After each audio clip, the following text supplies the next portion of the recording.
And for more on today's events and this political environment, I'm joined by Representative Nicole Malliotakis of New York. She is one of the 13 Republicans who voted to pass the infrastructure bill. Congresswoman Malliotakis, welcome back to the NewsHour. As we said, you voted for infrastructure, but you voted against the censure of your colleague, Congressman Gosar. Does that mean you condone what he did? Look, this animation was a bad thing to post, but if you look at the way Nancy Pelosi has played politics, she refuses to go after her own members who have done inappropriate things. Look at Ilhan Omar, her anti-Semitic comments over the last 2 years. Look at Eric Swalwell, who had an affair with a Chinese spy, and he still sits on the Intel committee. Maxine Waters, who has incited civil unrest. So we can't have double standards here, and we're tired of Nancy Pelosi picking on our members but not going after her own members' misdeeds. With regards to the bipartisan infrastructure bill, it's a very good bill for my district, the people of New York. Over 10% of the money will be coming to my state. I don't know how any person representing New York City could vote against it.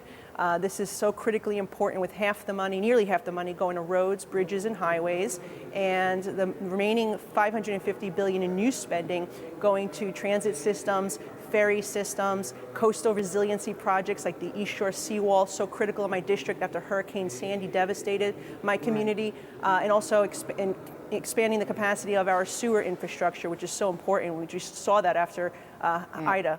And I do want to ask you about that, but let me just ask you another two questions about the vote today. Are you saying that this kind of animated video that Congressman Gosar put forward is a good representative of what the Republican Party stands for? He talked about using it to reach younger voters.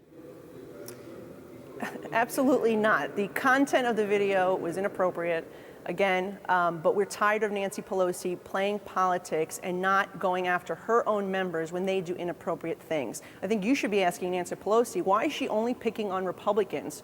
Why is she not going after those members with her own party who have done very bad things as well, in terms of, inciting civil unrest, in terms of potentially sharing information that is secret information as a member of the Intel committee with someone who may be a Chinese spy? None of these things have ever been brought up, and I think the double standard is what this vote was about more than anything, just as Leader McCarthy indicated earlier today. So you're saying by the things that you've just listed that Democrats have done, that's equivalent to portraying the killing by one member of Congress of another one?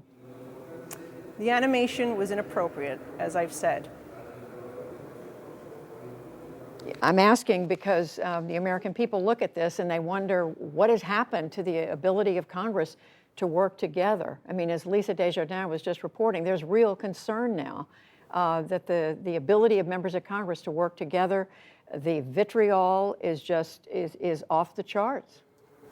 Well, I agree that there is a lot of polarization in Congress right now. I mean, look at the way that I've been treated by some simply because I voted for a bipartisan infrastructure bill that is good for my district. And I think that's what representative democracy is all about, being able to go to Congress and vote for a particular measure that I believe is a good investment for the future of this country and for those that I represent, particularly a community like New York City with aging infrastructure.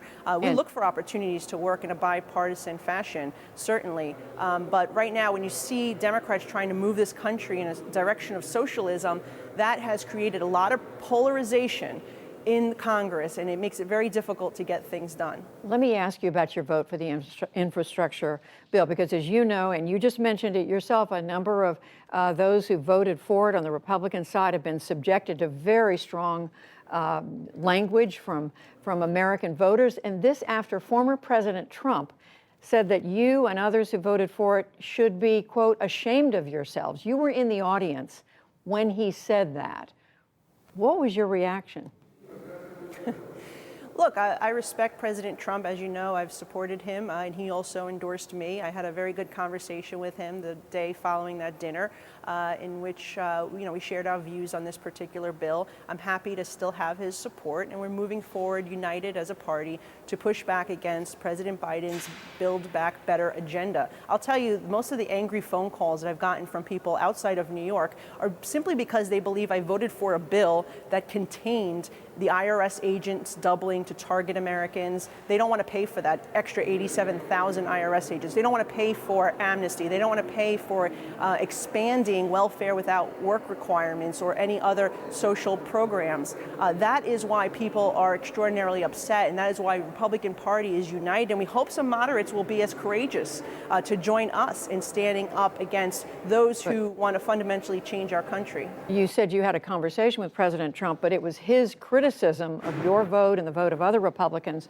that it appears has generated much of what Americans are saying to Republicans. I just want to quickly play an excerpt of what your Republican colleague Fred Upton released to the public. This is what he was left in a phone message from an American voter. Traitor. That's what you are. You're a piece of traitor. I hope you die. I hope everybody in your family dies. You piece of trash mother. To what extent do you hold former President Trump responsible for generating this kind of reaction? I don't think he's responsible at all. I mean, this is an individual who made the decision to make that phone call, which I think is incredibly inappropriate. But why would the former president be blamed for that? That doesn't make any sense. I think what has really been the issue is the misinformation surrounding the infrastructure bill. And as I've tried to point out, it is 100% cover to cover, real infrastructure, critical to my district and other districts across the country. What people are mostly upset about is the Biden's Build Back Better bill, that reconciliation bill that we are currently fighting in Washington. We don't want to see more government control and intrusion in our lives. We don't want to see more taxes, more mandates.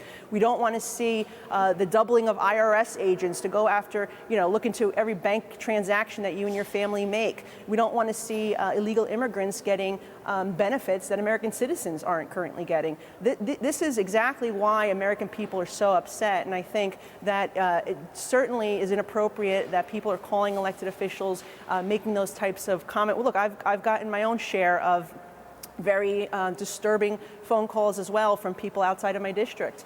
It's very important that we do not try to mischaracterize these pieces of legislation because that is where this anger is coming from. And unfortunately, that's what has occurred here. And that's why I'm doing as many interviews as possible to explain to people that these are two separate bills. The infrastructure is cover-to-cover infrastructure that we desperately need. We've needed for decades in our country, and that local and national leaders just didn't put forward the investment that was needed. But we're certainly united against that socialist spending bill, that Build Back Better bill, and we're going to fight to defeat it. Congresswoman Nicole Maliotakis, thank you very much for joining us. We appreciate it. Thank you.